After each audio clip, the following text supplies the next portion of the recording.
Mainstream is a, I guess it's a drama film by Gia Coppola. She's, I believe, a cousin of Nicolas Cage, whose birth name is Nicolas Coppola, I think. Yes. So anyways, this movie is about Maya Hawke's character, Frankie. She is a filmmaker who works at a comedy club. She's a bartender. She hasn't really struck it big, and she has to awkwardly do like prop work sometimes as part of her job, and she lives a very unfulfilled life, so she just sort of makes YouTube videos for fun.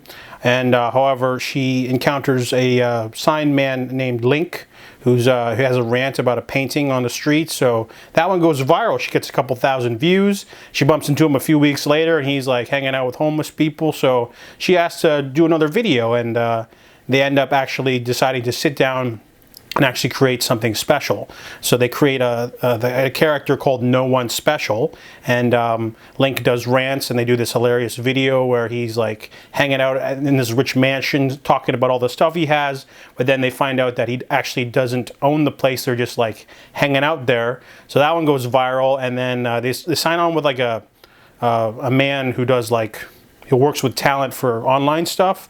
So the three of them, there's Link, Frankie, and then there's the writer guy, Jake, who works at the comedy club bar. They decide to do a series of videos, the main one being Your Dignity or Your Phone, which is, I think I've actually seen an actual YouTube video about this, where basically you give your phone to the host, and then they start doing weird stuff with it for money. And if you let them continue with the phone, like for example, call your mom and tell her you're sick or something like that, or like you know, call your ex or something for like $100, and then you have to say like, I want my phone back.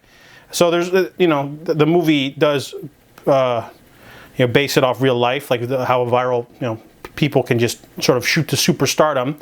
However, I did not like the visual effects are terrible. Like there's like a montage full of emoticons and stuff, and I thought all of that didn't need to be in there. I understand that they're working a lot with internet culture. It felt really outdated, like a out of touch person was like, hey, we should put emoticons on the screen because people are into emoticons. So that was a really dumb part of the movie.